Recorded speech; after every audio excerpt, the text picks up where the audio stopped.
Hello दोस्तों, मेधा IAS के YouTube channel में आपका स्वागत है। इस वीडियो में हमारी चर्चा का विषय है सिटीजनशिप यानी कि नागरिकता। यह पॉलिटी का एक महत्वपूर्ण टॉपिक है। इस वीडियो में topic wise time stamp add कर दिया गया है, तो यदि आप चाहे तो टॉपिक के हिसाब से फॉरवर्ड कर वीडियो का कोई भी खास हिस्सा सीधा देख सकते हैं। तो सबसे पहले यह देख लेते हैं कि हम इस वीडियो में किन किन बातों पर चर्चा करेंगे। सिटीजनशिप में कई सारे ऐसे शब्द हैं जिनको लेकर अक्सर लोगों में एक कंफ्यूजन सा रहता है। इसलिए सबसे पहले हम सिटीजनशिप से जुड़े कुछ महत्वपूर्ण शब्द को समझेंगे, ताकि आगे के टॉपिक में जब इसका यूज करें तो कोई भी कंफ्यूजन न रहे। उसके बाद हम देखेंगे कि नागरिकता पाने के लिए भारतीय संविधान में क्या क्या प्रावधान किए गए हैं। फिर हम ये देखेंगे कि सिटीजनशिप एक्ट 1955 में क्या प्रावधान किए गए हैं जिससे कि नागरिकता मिल सकती है, और ऐसे क्या प्रावधान है जिससे कि नागरिकता छीनी भी जा सकती है। उसके बाद हम पीओआई और ओसीसी के बारे में चर्चा करेंगे तथा ये समझने का प्रयास करेंगे कि इनमें क्या अंतर है या फिर कोई अंतर है भी या नहीं। फिर हम असम अकॉर्ड के बारे में बातें करेंगे, साथ ही ये भी देखेंगे कि असम अकॉर्ड से जुड़े विवाद क्या क्या है और असम में जो एनआरसी हुआ क्या उसका कोई संबंध असम अकॉर्ड से है। फिर हम सेंसस, एनपीआर और एनआरसी में क्या समानताएं हैं या फिर क्या क्या अंतर है उसे समझने की कोशिश करेंगे। और फिर एक एक करके नागरिकता अधिनियम 1955 में क्या क्या संशोधन हुए उसे समझेंगे, और हाल ही में हुए नागरिकता संशोधन अधिनियम 2019 में हुए प्रावधानों पर भी चर्चा करेंगे और इस पर हुए विवादों को भी समझेंगे। तो शुरुआत हम इस टॉपिक के सबसे इम्पोर्टेंट शब्द सिटीजन से करते हैं। आखिर सिटीजन का मतलब क्या है, और अगर कोई व्यक्ति सिटीजन है तो इससे क्या फायदे हैं। तो सिंपल शब्दों में यह कह सकते हैं कि सिटीजन एक प्रकार का स्टेटस है जिस वजह से कोई भी व्यक्ति सारे के सारे सिविल और पॉलिटिकल राइट्स के हकदार हो जाते हैं। साथ ही ये कुछ ड्यूटीज यानी कर्तव्यों को भी करने के लिए बाधित हो जाता है। उदाहरण के लिए सभी फंडामेंटल राइट और इसके अलावा जितने भी लीगल या कॉन्स्टिट्यूशनल राइट है, जैसे कि संपत्ति का अधिकार इत्यादि। अगर कर्तव्यों की बात करें तो संविधान का पालन करना, राष्ट्रीय ध्वज और राष्ट्रीय गान का आदर करना इत्यादि। अब सवाल ये है कि सिटीजनशिप यानी कि नागरिकता आखिरकार इम्पोर्टेंट क्यों है। तो इसके मुख्य रूप से 3 कारण है। पहला, इनइक्वालिटी अर्थात असमानता।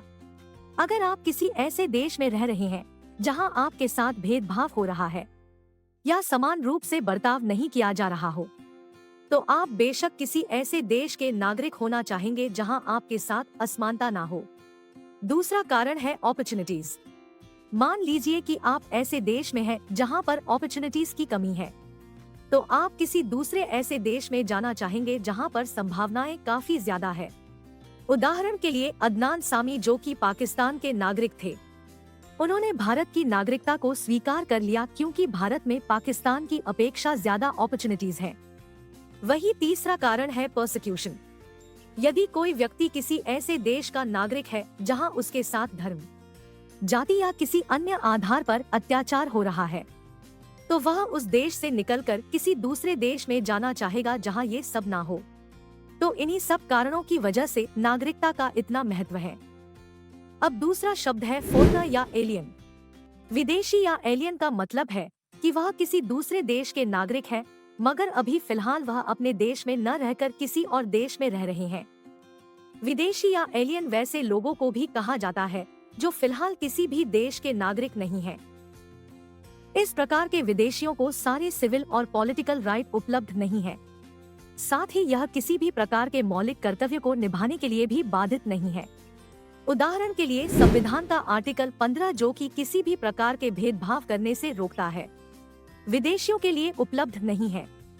और इसका कारण है आर्टिकल 15 शिक्षा में आरक्षण की बात करता है, और हम किसी अन्य देश के नागरिक को ये आरक्षण नहीं देना चाहते। इसी प्रकार आर्टिकल 16 जो कि नौकरी में आरक्षण की बात करता है, ये अधिकार भी विदेशियों को उपलब्ध नहीं है।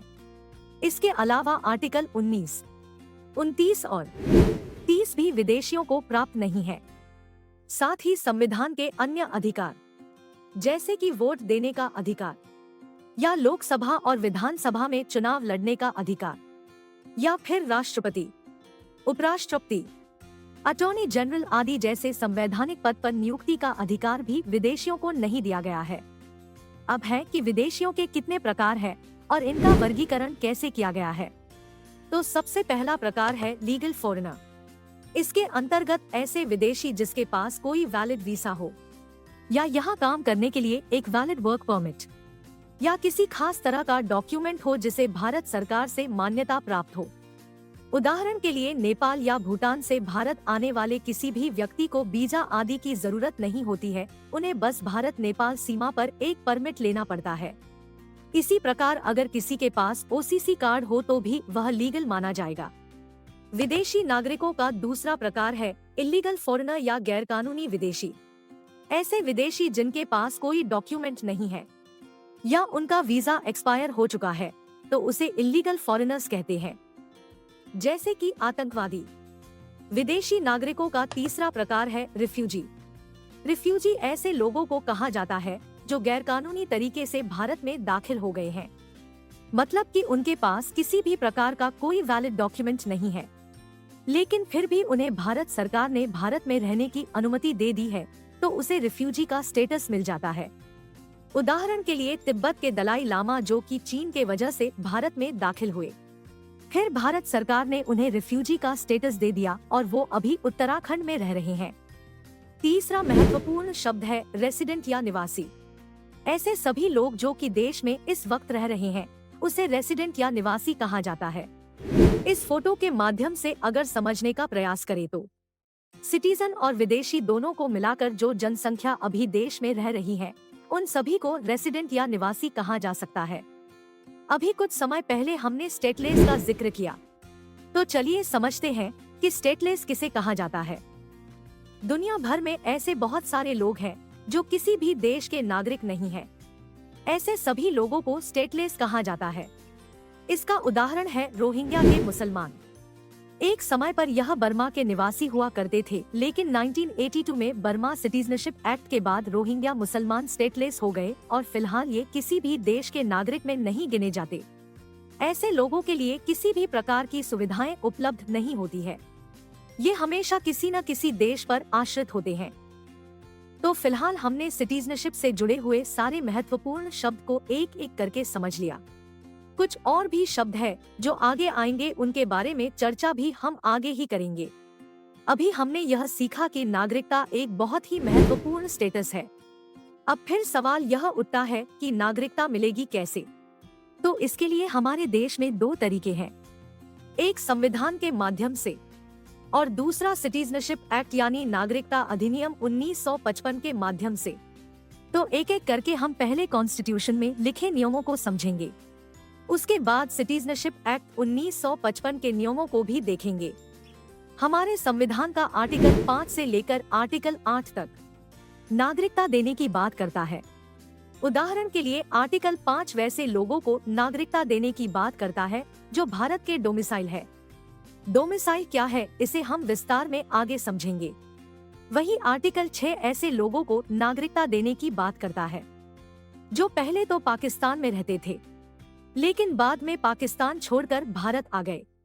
आर्टिकल 7 ऐसे लोगों को नागरिकता देने के बात करता है जो पहले भारत में रहते थे मगर भारत छोड़कर पाकिस्तान चले गए और फिर पाकिस्तान से वापस भारत आ गए। वहीं article 8 person of Indian origin को नागरिकता देने की बात करता है। तो आर्टिकल 9 ये बताता है कि किस कारण नागरिकता समाप्त हो सकती है। आर्टिकल 10 एक तरह से गारंटी देता है कि यदि एक बार नागरिकता मिल गई तो उसे छीनी नहीं जाएगी, बशर्ते कि भारत का संसद इस मामले में कोई नया कानून न बना दे। और अंततः आर्टिकल 11 संसद को नागरिकता के संबंध में नियम बनाने का अधिकार प्रदान करता है। तो ये हमने सरसरी तौर पर नागरिकता से संबंधित सारे आर्टिकल को देखा। अब एक एक आर्टिकल में दिए गए प्रावधानों को डिटेल में समझेंगे। आर्टिकल 5 के अंतर्गत नागरिकता प्राप्त करने की सबसे पहली शर्त है कि आपके पास भारत का डोमिसाइल है। डोमिसाइल का मतलब यह है कि ऐसा व्यक्ति जो भारत में ही रह रहा है और भारत में ही स्थायी रूप से रहना भी चाहता है, तो ऐसे व्यक्ति को डोमिसाइल मान लिया जाएगा। तो यदि किसी के पास भारत का डोमिसाइल है और या तो उसका जन्म भारत में हुआ है, या उसके माता पिता का जन्म भारत में हुआ, या संविधान लागू होने के 5 साल पहले से वह भारत में रह रहा था, तो इन सभी प्रकार के लोगों को भारत की नागरिकता मिल सकती है। यह प्रावधान थोड़ा सा कंफ्यूजिंग है, तो चलिए इससे विस्तार से एक एक करके समझते हैं। मान लीजिए एक व्यक्ति है लल्लू लाल, जिसके पास भारत का डोमिसाइल है और उसका जन्म भी भारत में ही हुआ है, तो उसे आर्टिकल 5 के अंतर्गत भारत का नागरिकता मिल सकती है। या दूसरा केस ये हो सकता है कि लल्लू लाल जी का जन्म भारत में ना हुआ हो, मगर उनके पास डोमिसाइल हो और साथ ही इनके माता पिता का जन्म भारत में हुआ हो, तब भी लल्लू लाल को भारत की नागरिकता मिल सकती है। अब तीसरा केस ये हो सकता है कि न इनका जन्म भारत में हुआ है और न ही इनके माता पिता का, मगर ये खुद संविधान लागू होने के 5 साल पहले से भारत में रह रहा है, तब भी उसे भारत की नागरिकता मिल सकती है। तो मतलब ये कि आर्टिकल 5 के अंतर्गत नागरिकता लेने के लिए सबसे जरूरी है कि यहाँ का डोमिसाइल होना ही चाहिए। उसके बाद यदि दिए गए इन 3 में से किसी भी एक कंडीशन को फुलफिल करते हैं, तो उस व्यक्ति को भारत की नागरिकता मिल सकती है। तो ये थी आर्टिकल 5 की पूरी कहानी। हमें पता है 14 अगस्त 1947 को भारत 2 हिस्से यानी भारत और पाकिस्तान में बट गया था। तो बंटवारे के समय कुछ लोग पाकिस्तान के निवासी हो गए थे और कुछ भारत के। ऐसे में भारत सरकार ने उन लोगों के लिए भी नागरिकता देने का प्रावधान किया जो कि पाकिस्तान से लौटकर भारत आए थे या आना चाहते थे। ऐसे लोगों के लिए सबसे पहले एक तारीख फिक्स की गई जो कि थी 19 जुलाई 1948। अगर कोई व्यक्ति या उसके माता या पिता या उसके ग्रैंड पेरेंट्स इनमें से कोई एक भी अविभाजित भारत में जन्म लिया हो और 19 जुलाई 1948 से पहले भारत आ गया हो, तो वह सीधा भारत की नागरिकता के लिए आवेदन कर सकता है।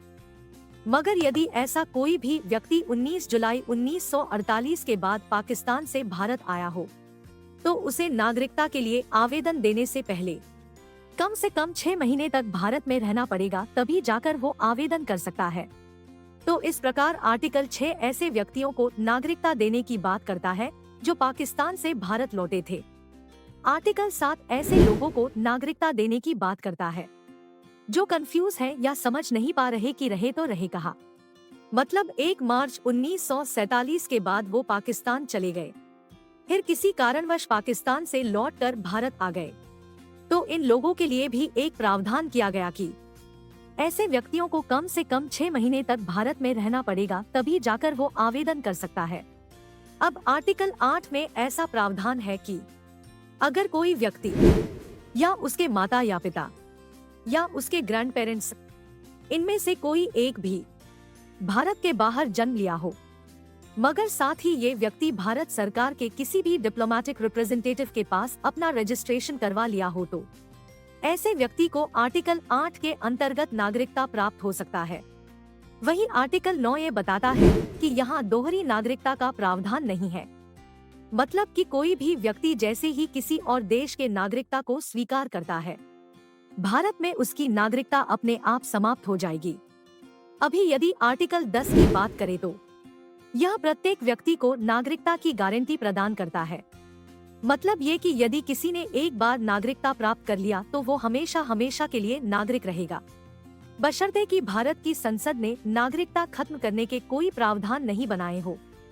अभी हमने संविधान का आर्टिकल 5 से 8 देखा। गौर से देखने पर हम पाएंगे कि यह सारे के सारे आर्टिकल 26 जनवरी 1950 यानी कि जिस दिन संविधान लागू हुआ उस दिन कौन कौन व्यक्ति नागरिक रहेगा या कौन व्यक्ति नागरिक नहीं रहेगा, सिर्फ उसी के बारे में बात करता है। तो फिर ऐसे लोगों का क्या जिनका जन्म 26 जनवरी 1950 के बाद हुआ या किसी कारण बस उसे 26 जनवरी 1950 को नागरिकता नहीं मिल पाई, तो इस प्रकार के लोगों को नागरिकता देने के लिए संविधान ने भारत के संसद को ऐसी शक्ति प्रदान की है कि वह आगे आने वाले समय में नागरिकता से जुड़े हुए किसी भी प्रकार के नियम बना सकते हैं।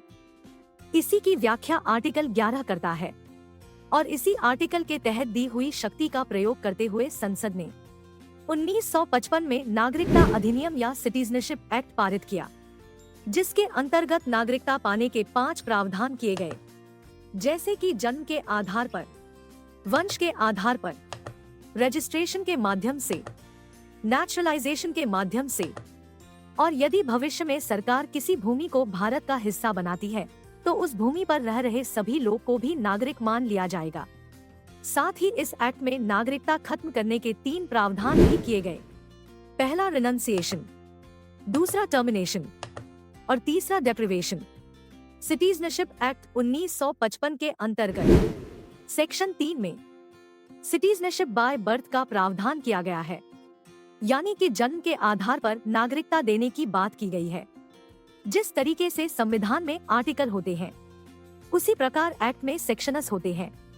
सिटीजनशिप एक्ट 1955 का सेक्शन 3 ये कहता है कि भारत की धरती पे जन्म लेने वाला हर इंसान भारत का नागरिक माना जाएगा। आपको पता होगा कि भारत का दूतावास दुनिया के लगभग हर देशों में है। इसी प्रकार दुनिया के बाकी देशों का दूतावास भी भारत के अंदर है। तो उन दूतावास में काम करने वाले अधिकारी जो कि विदेशी है, अगर उनके बच्चों का जन्म भी उनके कार्यकाल के दौरान भारत में हुआ तो उस बच्चे को भी जन्म के आधार पर भारत का नागरिक नहीं माना जाएगा। साथ ही अगर कोई दुश्मन देश का नागरिक है तो उसके बच्चे भी जन्म के आधार पर भारत के नागरिक नहीं माने जाएंगे। सिटीजनशिप एक्ट का सेक्शन 4 वंश के आधार पर नागरिकता की बात करता है। यह ये बताता है कि यदि किसी बच्चे का जन्म 26 जनवरी 1950 को हुआ या उसके बाद हुआ है और उस बच्चे के जन्म के समय उसका पिता भारत का नागरिक था, तो वह बच्चा भी भारत का नागरिक माना जाएगा। सिटीजनशिप एक्ट 1955 का सेक्शन 5 रजिस्ट्रेशन के माध्यम से नागरिकता देने की बात करता है। इसके अंतर्गत पर्सन ऑफ इंडियन ओरिजिन या पर्सन ऑफ इंडियन ओरिजिन के पति या पत्नी भारत में यदि 7 सालों तक रहते हैं तो उन्हें नागरिकता दी जा सकती है।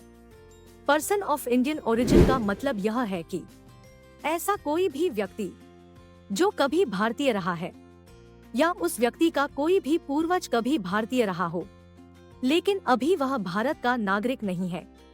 उदाहरण के लिए एक्टर अक्षय कुमार का जन्म तो भारत में हुआ था और ये भारत के नागरिक भी थे, लेकिन अभी कनाडा की नागरिकता स्वीकार कर लिया है, तो ये भारत का नागरिक नहीं है, लेकिन फिर भी पर्सन ऑफ इंडियन ओरिजिन माने जाएंगे। भारतीय मूल के व्यक्ति को भारत सरकार द्वारा एक खास तरीके का कार्ड दिया जाता है, जिसके माध्यम से वो भारत का लॉन्ग टर्म वीजा ले सकते हैं। भारत आने पर 180 से अधिक दिनों तक यहाँ रह सकते हैं, लेकिन यदि 180 दिन से अधिक समय तक रहना है तो समय पर स्थानीय पुलिस स्टेशन में उन्हें सूचित करना होगा। यहाँ ध्यान रखना है कि पर्सन ऑफ इंडियन ओरिजिन सिर्फ भारतीय मूल का व्यक्ति है, मगर भारत का नागरिक नहीं है। आगे चलकर भारत सरकार ने भारतीय मूल के निवासी को अधिक सुविधा देने के लिए LM सिंघवी की अध्यक्षता में एक कमेटी बनाई, जिन्होंने OCI कार्ड का सुझाव दिया। OCI का मतलब ओवरसीज सिटीजन ऑफ इंडिया। इन्हें भी भारत सरकार ने एक कार्ड दिया, जिसे overseas citizen of India card कहा जाता था। इस कार्ड होल्डर को जीवन भर के लिए एक बार में ही वीसा दे दिया जाता था। साथ ही यह जितने दिन तक चाहे भारत में रह सकते हैं और उसके लिए उन्हें किसी प्रकार की सूचना लोकल पुलिस में देने की भी आवश्यकता नहीं है। स्पष्ट रूप से इसमें POI कार्ड से अधिक सुविधाएं थी, तो इसी कारण भारत सरकार ने दोनों कार्ड यानी कि POI कार्ड और OCI कार्ड को 2015 में मिलाकर एक कार्ड बना दिया, जिसे overseas citizen of India card holder कहा गया। यहाँ फिर से ये ध्यान रखना है कि overseas citizen of India card holder भी भारत का नागरिक नहीं है। अब वापस लौटते हैं सिटीजनशिप एक्ट के सेक्शन 5 पर। आशा करती हूँ कि पर्सन ऑफ इंडियन ओरिजिन का मतलब अब पूरी तरह से स्पष्ट हो गया होगा। अब सेक्शन 5 के दूसरे पहलू की बात करें तो यह पर्सन ऑफ इंडियन ओरिजिन को 7 साल तक भारत में रहने की बात भी करता है। तो यदि कोई भी इंसान भारत में पूरे 7 साल तक लगातार रहे, इस केस में इसे नागरिकता मिल जाएगी। मगर यदि किसी के लिए लगातार 7 साल रहना संभव नहीं है, तो भारत सरकार ने उसके लिए भी प्रावधान बनाए हैं। इसे हम एक एग्जाम्पल के माध्यम से समझते हैं। मान लो कि बाबू भैया इंग्लैंड के रहने वाले हैं और ये रजिस्ट्रेशन के माध्यम से भारत का नागरिक होना चाहते हैं, लेकिन किसी कारणवश इनके लिए लगातार 7 साल भारत में रहना संभव नहीं है। तो भारत सरकार ने ऐसे लोगों के लिए एक नियम बनाया, जिसमें पहले 8 साल में कम से कम 6 साल भारत में रहना होगा और फिर उसके बाद 1 साल कंटिन्यू भारत में रहना होगा। अब मान लो साल 2000 इन्होंने ग्रेजुएशन में एडमिशन लिया और 2000 से 2003 तक ग्रेजुएशन कंप्लीट किया, फिर वापस इंग्लैंड चले गए और वहां 2003 से 2004 तक रहे। 2004 में वे वापस इंग्लैंड से भारत आ गए और मास्टर्स में एडमिशन ले लिया। मास्टर्स कंप्लीट करने के बाद 2006 में वो इंग्लैंड चले गए, लेकिन फिर वहां नौकरी नहीं मिली, तो 2007 में वापस भारत आके 2007 से 2008 तक यानी कि 1 साल तक नौकरी ढूंढी। तो कुल मिलाकर 2000 में इन्होंने ग्रेजुएशन में एडमिशन लिया और 2008 तक यानी कि 8 साल में भारत से इंग्लैंड और इंग्लैंड से भारत आते जाते रहे।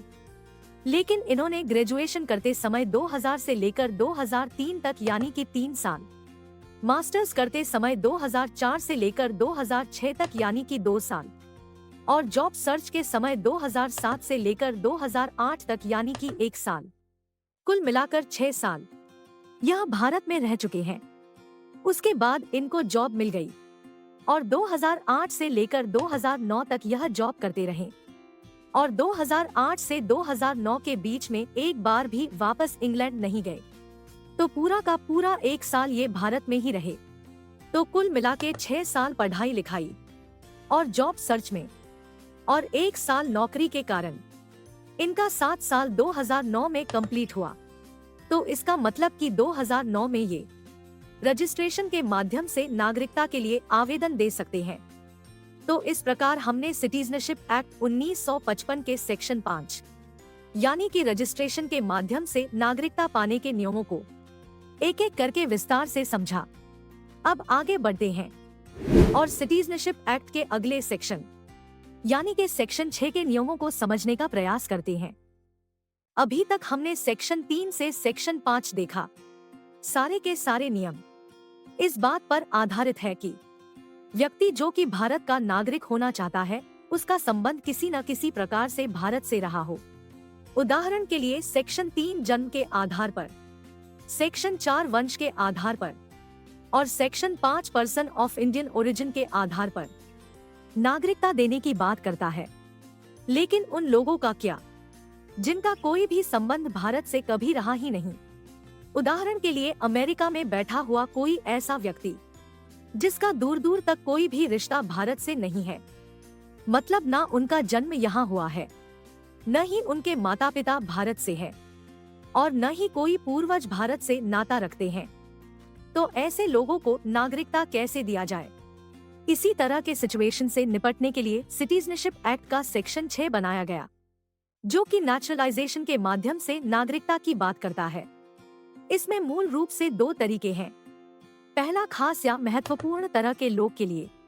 खास लोगों से मतलब है ऐसे लोग जो साइंस या फिलॉसफी या आर्ट्स अथवा कला या तो लिटरेचर में महारत हासिल कर रखी हो। तो ऐसे लोगों को सरकार जब चाहे तब नागरिकता दे सकती है। उदाहरण के लिए अदनान सामी जो कि पाकिस्तान के गायक थे, इन्हें सरकार ने इसी नियम के आधार पर नागरिकता दिया था। फिर साधारण लोगों के लिए भी सरकार ने एक नियम बनाया, जिसके अंतर्गत व्यक्ति को 14 वर्ष के दौरान कम से कम 11 वर्ष भारत में रहना होगा। इसके बाद 1 साल लगातार भारत में रहना होगा। 14 वर्ष में कोई व्यक्ति 11 वर्ष कैसे रहेगा, ये हम सिटीजनशिप बाय रजिस्ट्रेशन वाले एग्जाम्पल में देख चुके हैं। तो इस तरह से नेचुरलाइजेशन के माध्यम से किसी भी दूसरे देश के व्यक्ति को नागरिकता दिया जा सकता है। सिटीजनशिप एक्ट का section 7 citizenship through incorporation of territory की बात करता है। इसका मतलब यह है कि यदि भारत सरकार ने भविष्य में किसी भी भूमि को यदि अपना हिस्सा बना लिया, जो कि पहले भारत का हिस्सा नहीं था, तो उस भूमि पर रहने वाले सभी लोगों को सरकार एक गैजेट नोटिफिकेशन के माध्यम से नागरिकता दे सकती है। उदाहरण के लिए जब 1961 में गोवा भारत का हिस्सा बना, तो गोवा के लोग भी भारत के नागरिक बन गए। इसी प्रकार सिक्किम जब भारत का हिस्सा बना, तो वहाँ के लोग भी भारत के नागरिक कहलाए। इस प्रकार सिटीजनशिप एक्ट 1955 में नागरिकता देने के क्या क्या प्रावधान है वो हमने देखा। तो अब हम ये देखते हैं कि सिटीजनशिप एक्ट 1955 में नागरिकता खत्म करने के क्या क्या प्रावधान है। इस एक्ट के सेक्शन 8 में रिनंसिएशन के माध्यम से नागरिकता त्याग करने की बात कही गई है। मतलब कोई भी व्यक्ति जब चाहे तब अपनी मर्जी से भारत की नागरिकता को छोड़ सकता है। लेकिन यदि भारत किसी युद्ध में शामिल हो, तो उस समय किसी भी व्यक्ति को नागरिकता छोड़ने की अनुमति नहीं है। इस एक्ट का सेक्शन 9 यह बताता है कि यदि किसी व्यक्ति ने स्वेच्छा से किसी भी दूसरे देश की नागरिकता स्वीकार कर ली हो, तो भारत में उसकी नागरिकता अपने आप समाप्त हो जाएगी। अगर आपको याद हो तो संविधान का आर्टिकल 9 भी यही कहता है। सिटीजनशिप एक्ट 1955 का सेक्शन 10 केंद्र सरकार को यह अधिकार देता है कि यदि कोई व्यक्ति भारत की नागरिकता फ्रॉड करके हासिल किया है, या संविधान के प्रति निष्ठापूर्ण नहीं है, या युद्ध के समय भारत की खबरें दुश्मन देश के साथ गैर कानूनी तरीके से साझा किया है, या फिर रजिस्ट्रेशन अथवा नेचुरलाइजेशन से नागरिकता हासिल करने के 5 साल के भीतर 2 साल तक जेल में रहा, या फिर 7 सालों तक भारत से बाहर रहा हो, तो ऐसे किसी भी व्यक्ति की नागरिकता खत्म की जा सकती है। यहाँ समझने वाली बात यह है कि यदि किसी को जन्म के आधार पर नागरिकता मिली हो, तो उस व्यक्ति के नागरिकता को खत्म करने का अधिकार ये एक्ट नहीं देता है। अभी तक हमने यह देखा कि सिटीजनशिप एक्ट 1955 का सेक्शन 3 से सेक्शन 7 यह बताता है कि 26 जनवरी 1950 के बाद जन्म लेने वाले व्यक्तियों को किन किन आधारों पर नागरिकता दी जा सकती है। इन 5 को याद रखने का ट्रिक है ब्रांड। उसके बाद सेक्शन 8 से सेक्शन 10 नागरिकता को खत्म करने की बात करता है।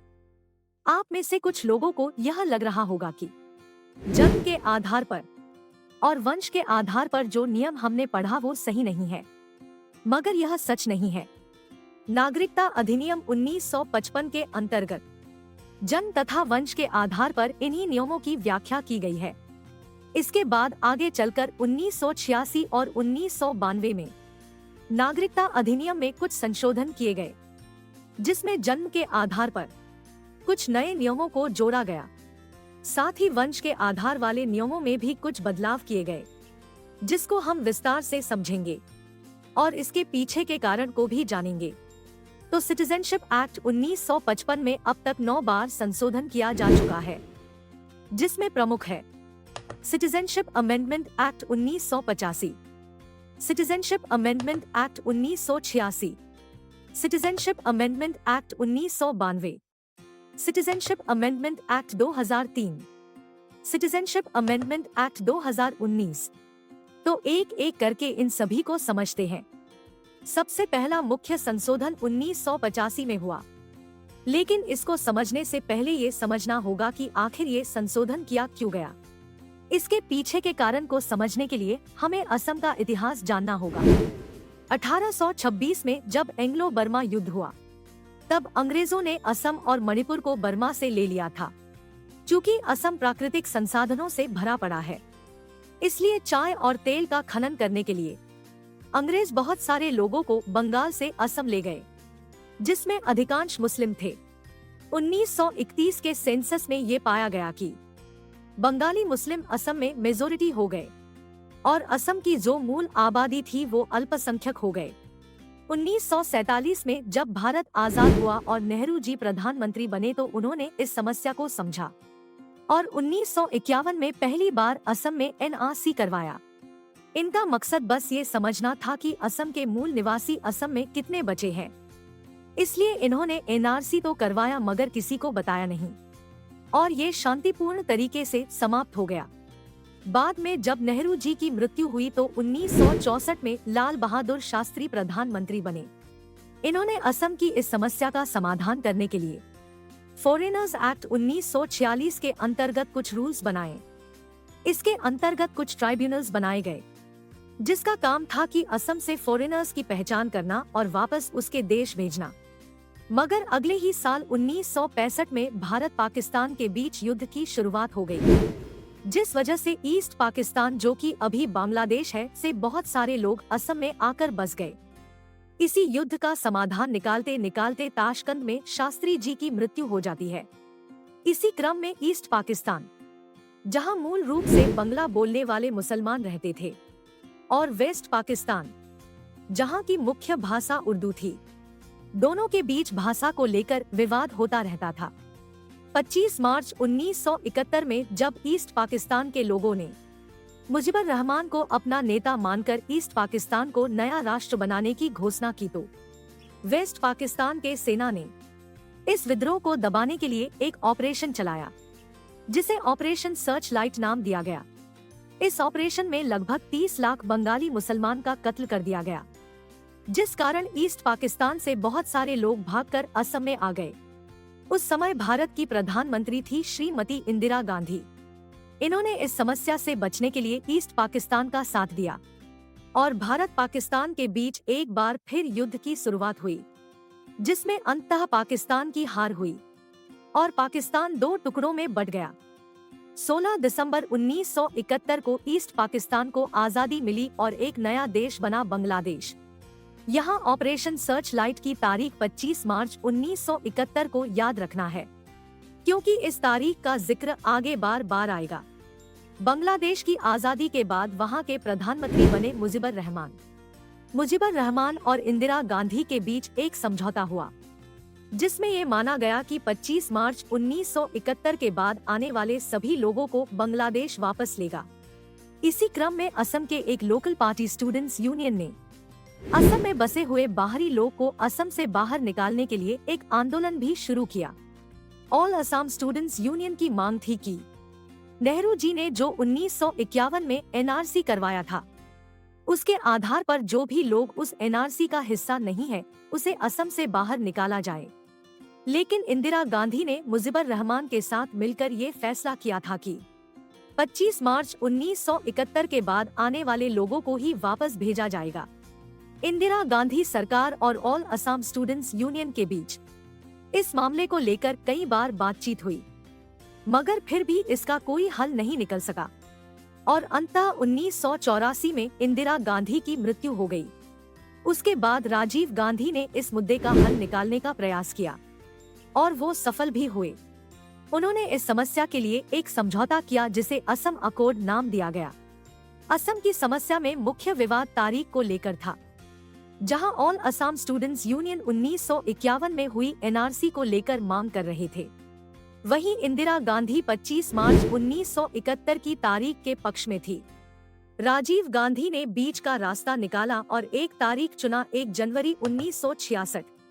इस तारीख को चुनने का एक मुख्य कारण था कि 1965 में जब भारत पाकिस्तान की लड़ाई हुई थी, तो वहां से बहुत सारे लोग भारत आ गए थे, जैसा कि हमने पीछे देखा भी।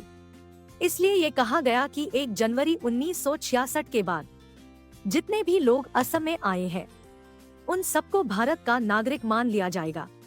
फिर 1 जनवरी 1966 से लेकर 25 मार्च 1971 के बीच जो भारत आए उसे भी भारत की नागरिकता तो दी ही जाएगी, लेकिन उसे 10 साल तक वोट डालने का अधिकार नहीं मिलेगा। और जो 25 मार्च 1971 के बाद भारत आए हैं, उन सभी लोगों को बांग्लादेश वापस भेज दिया जाएगा। तो ये था असम का पूरा इतिहास। मतलब एक तो ये समस्या बहुत पहले से चली आ रही है और अभी तक इसका कोई भी हल नहीं निकला। यहाँ तक कि सिटीजनशिप अमेंडमेंट एक्ट 2019 कुछ हद तक असम अकॉर्ड की अवहेलना करता है, जिसे हम आगे देखेंगे भी। यहाँ ध्यान देने वाली बात ये है कि असम अकॉर्ड फाइनल तो हो गया, मगर अभी तक इस पर कोई कार्रवाई नहीं हुई है और ये असम में लागू नहीं हुआ है। हालांकि असम अकॉर्ड को मजबूती प्रदान करने के लिए 1985 में सिटीजनशिप एक्ट में एक संशोधन हुआ और सिटीजनशिप एक्ट के सेक्शन 6, जो कि नेचुरलाइजेशन की आधार पर नागरिकता देने की बात करता है, में एक नया सेक्शन 6A जोड़ा गया, जिसमें असम अकॉर्ड को रखा गया। तो हमने असम अकॉर्ड के पीछे की पूरी कहानी समझी और ये भी समझा कि सिटीजनशिप अमेंडमेंट एक्ट 1985 का कारण भी असम अकॉर्ड ही है। अब असम अकॉर्ड तो हो गया, लेकिन सवाल ये उठता है कि इसमें जिन लोगों को बांग्लादेश वापस भेजने की बात कही गई है उसकी पहचान कैसे होगी। और इसी समस्या का समाधान करने के लिए असम में एक बार फिर एनआरसी करवाने की मांग की गई, लेकिन बहुत सारे कारणों की वजह से एनआरसी जो कि 1985 में होना था वो 2019 में जाके हुआ।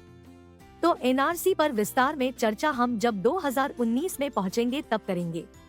अभी फिलहाल हम 1985 से 2019 के बीच क्या क्या हुआ उसे देखते हैं।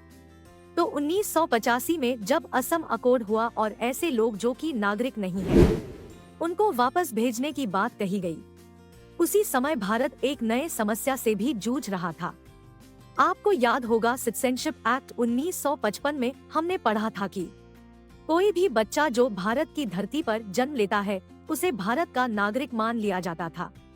इसी का फायदा उठाते हुए जो इलीगल माइग्रेंट थे वो आपस में शादी करके बच्चे को जन्म देते थे। अब इलीगल माइग्रेंट का वो बच्चा जो भारत की धरती पर जन्म लिया है वो भी इस एक्ट के कारण भारत का नागरिक हो जाता था। ये भारत के लिए एक बहुत बड़ी समस्या थी। इस समस्या से निपटने के लिए भारत सरकार ने सिटीजनशिप एक्ट में एक बार फिर 1986 में संशोधन किया, जिसमें पहले के कानून को बदलकर ये कहा गया कि 1 जुलाई 1987 को या उसके बाद जन्म लेने वाला कोई भी बच्चा यहाँ का नागरिक तभी माना जाएगा जब उस बच्चे के माता या पिता दोनों में से कोई एक भारत के नागरिक हो। और इस प्रकार सिटीजनशिप एक्ट में जन्म के आधार पर नागरिकता देने में एक नया नियम जुड़ गया। अब आपने बहुत सारे आयोग के बारे में सुना होगा, जैसे कि राष्ट्रीय अनुसूचित जाति आयोग, राष्ट्रीय अनुसूचित जनजाति आयोग। इसी तरह एक आयोग है महिला आयोग, जिसकी स्थापना 1992 में हुई। महिला आयोग ने नागरिकता अधिनियम को देखते हुए ये मुद्दा उठाया कि सिटीजनशिप एक्ट का सेक्शन 4 महिलाओं के प्रति भेदभाव करता है, क्योंकि ये कहता है कि वंश के आधार पर किसी को भी नागरिकता तभी मिल सकती है जब उसके जन्म के समय उसके पिता भारत के नागरिक हो। मतलब अगर किसी की माता भारत की नागरिक है मगर पिता नागरिक नहीं है तो उसे नागरिकता नहीं मिल सकती है। महिला आयोग के इसी मुद्दे के कारण 1992 में ही सिटीजनशिप एक्ट के सेक्शन 4 में एक संशोधन किया गया और एक नया नियम जोड़ा गया कि 10 दिसंबर 1992 के बाद भारत से बाहर जन्म लेने वाले किसी भी बच्चे को नागरिकता तभी मिल सकती है जब उसके माता या पिता दोनों में से कोई एक भी भारत के नागरिक हो। तो वर्तमान में यानी कि अगस्त 2023 में वंश के आधार पर जो नियम है वो इस प्रकार है। 26 जनवरी 1950 को या उसके बाद से लेकर 10 दिसंबर 1992 से पहले तक यदि किसी बच्चे का जन्म भारत के बाहर हुआ हो और जन्म के समय उसके पिता भारत के नागरिक थे तो वो बच्चा भी भारत का नागरिक होगा। या फिर 10 दिसंबर 1992 को या उसके बाद यदि किसी बच्चे का जन्म भारत के बाहर हुआ हो और जन्म के समय उसके माता या पिता कोई एक भी भारत के नागरिक थे तो वो बच्चा भी भारत का नागरिक होगा। तो यही था सिटीजनशिप अमेंडमेंट एक्ट 1992। अब हम आगे बढ़ते हैं और सिटीजनशिप अमेंडमेंट एक्ट 2003 को देखते हैं कि इसमें क्या बदलाव किया गया। 1986 के अमेंडमेंट में सिटीजनशिप एक्ट के सेक्शन 3 में ये प्रावधान जोड़ा गया था कि सिर्फ जन्म लेने से कोई भी व्यक्ति नागरिक नहीं होगा जब तक कि माता या पिता में से कोई एक भारत के व्यक्ति न हो। लेकिन इसमें भी एक लूप होल था कि यदि कोई इलीगल माइग्रेंट यहाँ के नागरिक से शादी कर लेता है फिर उसके बच्चे तो नागरिक हो ही जाएंगे। इसी लूप होल को भारत सरकार ने सिटीजनशिप अमेंडमेंट एक्ट 2003 में बदला। इस संशोधन के अंतर्गत 3 दिसंबर 2004 को या उसके बाद पैदा हुए किसी भी व्यक्ति को जन्म के आधार पर नागरिक तभी माना जाएगा जब या तो उसके माता पिता दोनों भारत के नागरिक हो या फिर एक नागरिक हो मगर दूसरा इलीगल माइग्रेंट न हो। तो इसमें 3 केस बनते हैं। पहला, यदि माता पिता दोनों नागरिक है तो बच्चा भी नागरिक होगा। दूसरा, यदि सिर्फ पिता नागरिक है और माता इलीगल माइग्रेंट नहीं है, तो भी बच्चा भारत का नागरिक होगा। तीसरा, यदि सिर्फ माता नागरिक है और पिता इलीगल माइग्रेंट नहीं है, तो भी बच्चा भारत का नागरिक होगा। इसी बदलाव के बाद वर्तमान में यानी अगस्त 2023 में सिटीजनशिप एक्ट में जन्म के आधार पर नागरिक बनने के 3 प्रावधान हैं। पहला, यदि किसी का जन्म भारत की धरती पर 26 जनवरी 1950 को या उसके बाद और 1 जुलाई 1987 से पहले हुआ, तो उसे नागरिक माना जाएगा, चाहे उसके माता पिता भारत के नागरिक रहे या न रहे। दूसरा, यदि किसी का जन्म भारत की धरती पर 1 जुलाई 1987 को या उसके बाद और 3 दिसंबर 2004 से पहले हुआ, तो उसे नागरिक तभी माना जाएगा जब उसके माता या पिता में से कोई एक भारत के नागरिक हो। तीसरा, यदि किसी का जन्म भारत की धरती पर 3 दिसंबर 2004 को या उसके बाद हुआ, तो उसे नागरिक तभी माना जाएगा जब उसके माता और पिता दोनों भारत के नागरिक हो या फिर दोनों में से एक नागरिक हो और दूसरा इलीगल माइग्रेंट न हो। तो इसी के साथ हमने सिटीजनशिप एक्ट में जन्म तथा वंश के आधार पर जितने भी संशोधन हुए उन सभी को देख लिया। अब हम वापस एनआरसी पर आते हैं। हमने पीछे पढ़ा कि 1985 के असम अकॉर्ड के बाद एनआरसी करने की जरूरत हुई थी, लेकिन इस एनआरसी का जिक्र किसी भी एक्ट या संविधान में नहीं था। तो 2003 के संशोधन में सिटीजनशिप एक्ट में ये भी जोर दिया गया कि केंद्र सरकार के पास एनआरसी करवाने का अधिकार है। फिर 2010 में सुप्रीम कोर्ट ने केंद्र सरकार को एनआरसी करवाने को कहा, तो सरकार ने असम के 2 क्षेत्र में एनआरसी करवाने की शुरुआत की, लेकिन इसको लेकर भारी विद्रोह शुरू हो गया और सरकार को ये बंद करवानी पड़ी। चूँकि हम जानते हैं एनआरसी सारे सिटीजन का एक रजिस्टर है, मतलब कि ये सिर्फ और सिर्फ नागरिकों का एक लिस्ट है, और इसी कारण लोगों के मन में ऐसा डर था कि यदि इसमें नाम नहीं आया तो वो नागरिक नहीं माने जाएंगे। हालांकि ये सही नहीं है। एनआरसी में नाम नहीं आने पर भी आप कोर्ट में जाके अपील कर सकते हैं, और अगर कोर्ट आपके दावे से सहमत है तो आपका नाम वापस एनआरसी में जुड़ सकता है। ये पूरा प्रोसेस क्या है, कैसे काम करता है, ये हम किसी और वीडियो में देखेंगे। हमारा आज का मुद्दा ये नहीं है। तो 2010 के बाद सुप्रीम कोर्ट ने कई बार फिर से सरकार को एनआरसी करवाने का आदेश दिया, मगर सरकार इसको टालती रही। फिर अंत में सुप्रीम कोर्ट ने खुद से ही 2015 में असम में एनआरसी करवाना शुरू किया, जो कि 2019 में जाके समाप्त हुआ। एनआरसी के रिजल्ट की अगर बात करें तो 3 करोड़ 30 लाख लोगों ने इसमें अप्लाई किया, जिसमें 3 करोड़ 11 लाख लोगों को नागरिकता मिल गई, मगर 19 लाख लोग ऐसे थे जो नागरिकता के लिस्ट से बाहर हो गए। ये आंकड़ा चौंकाने वाला था, क्योंकि ऐसा अनुमान लगाया जा रहा था कि असम में करोड़ों की संख्या में बाहरी लोग बसे हुए हैं, मगर जब एनआरसी हुआ तो सिर्फ 19 लाख लोग ही इसमें बाहर हो पाए, जिसमें अधिकांश लोग नॉन मुस्लिम थे। इससे भारत सरकार पूरी प्रक्रिया पे संदेह जताते हुए सुप्रीम कोर्ट में इस पर पुनः जांच करवाने की मांग की। जांच हुई भी, मगर कोई खास फायदा नहीं हुआ। इसी वजह से भारत सरकार ने आधिकारिक रूप से कभी भी इस आंकड़े को पब्लिश नहीं किया। हम एनआरसी पर काफी विस्तार से चर्चा कर चुके हैं, और हो सकता है आपके मन में ये सवाल आ रहा हो कि जब एनआरसी में इतना सब होता है तो फिर एनपीआर और सेंसस क्या है? एनआरसी, एनपीआर और सेंसस में क्या अंतर है और क्या समानताएं हैं? ये आप वीडियो को पॉज करके देख सकते हैं। हम इस पर भी विस्तार से किसी और वीडियो में बात करेंगे। अब हम आगे बढ़ते हैं और सिटीजनशिप एक्ट में हुए अब तक के आखिरी संशोधन, सिटीजनशिप अमेंडमेंट एक्ट 2019 को समझने का प्रयास करते हैं, जो कि कुछ कारणों से विवाद में भी रहा। इस एक्ट में कुछ लोगों को नागरिकता देने का प्रावधान किया गया। सबसे पहले इसके अंतर्गत 6 ऐसे धर्म को चुना गया जो कि धार्मिक उत्पीड़न के शिकार थे, जैसे कि हिंदू, सिख, क्रिश्चियन, जैन, बुद्धिस्ट और पारसी। उसके बाद भारत के 3 पड़ोसी राज्य को चुना गया, जो कि थे पाकिस्तान, अफगानिस्तान और बांग्लादेश। और फिर एक डेट चुना गया 31 दिसंबर 2014। फिर इन सभी लोगों के लिए सिटीजनशिप बाय नेचुरलाइजेशन के नियम को 11 साल और 1 साल से बदलकर 5 साल और 1 साल कर दिया गया।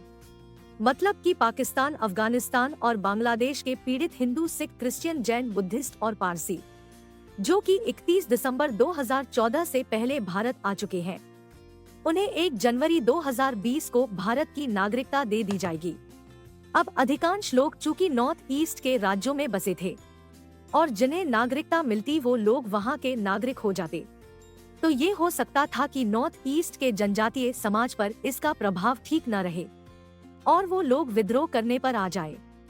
इसी कारण इस एक्ट में एक और प्रावधान जोड़ा गया, जिसमें ये कहा गया कि नॉर्थ ईस्ट के वे राज्य जो संविधान के 6वें शेड्यूल में आते हैं, उन राज्यों पर सिटीजनशिप अमेंडमेंट एक्ट 2019 लागू नहीं होगा। मतलब कि असम, मेघालय, त्रिपुरा और मिजोरम इस एक्ट से बाहर रहेंगे। साथ ही ऐसे राज्य जिनमें इनर लाइन परमिट व्यवस्था है, जैसे कि अरुणाचल प्रदेश, नागालैंड और मिजोरम, पर भी ये एक्ट लागू नहीं होंगे। तो कुल मिलाकर नॉर्थ ईस्ट की 6 राज्यों असम, मेघालय, त्रिपुरा, मिजोरम, अरुणाचल प्रदेश और नागालैंड इस एक्ट से तो बच गया।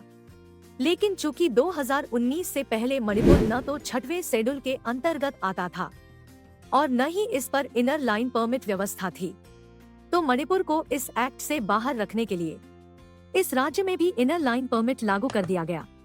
इस प्रकार से नॉर्थ ईस्ट के 7 राज्य पर सिटीजनशिप अमेंडमेंट एक्ट 2019 लागू नहीं होते हैं। लेकिन इसमें सबसे बड़ी प्रॉब्लम ये हुआ कि असम का सिर्फ 30% हिस्सा 6वें शेड्यूल के अंतर्गत आता है, न कि पूरा का पूरा असम। तो मतलब असम के बाकी 70% हिस्से पर ये एक्ट लागू होगा और इन 70% हिस्से में रह रहे इलीगल माइग्रेंट्स को भी नागरिकता दे दी जाएगी। ये असम पर एक बड़ा संकट था और ये एक तरह से 1985 में हुए असम अकॉर्ड का उल्लंघन भी था, क्योंकि असम अकॉर्ड में साफ कहा गया था कि 25 मार्च 1971 के बाद आने वाला सभी इलीगल माइग्रेंट को असम से बाहर निकाला जाएगा। तो इन सभी कारणों से आसाम में भारी विद्रोह भी हुआ। अब हम अंततः ये देखते हैं कि सिटीजनशिप अमेंडमेंट एक्ट 2019 का आज के तारीख में क्या स्टेटस है। तो जैसा कि हमें पता है, संसद में कोई भी बिल जब दोनों सदनों से पास हो जाए तो वो एक्ट बन जाता है, लेकिन ये तब तक लागू नहीं होता जब तक उस एक्ट के रूल्स नहीं बन जाते। तो सिटीजनशिप एक्ट 2019 दोनों सदनों से तो कब का पास हो चुका है, मगर आज तक इसके रूल्स नहीं बनाए गए हैं। तो इसका मतलब है ये एक्ट अभी किसी भी जगह लागू नहीं हुआ है। आप द हिंदू अखबार में छपे इस आर्टिकल को भी देख सकते हैं, जो बताता है कि इस एक्ट के रूल्स बनने अभी बाकी है। तो इसी के साथ सिटीजनशिप यानी नागरिकता का यह टॉपिक यही समाप्त होता है। हमने नागरिकता से जुड़े लगभग सभी बातों को बड़े विस्तार में समझा। आशा करती हूँ कि आपको ये वीडियो पसंद आया होगा। धन्यवाद।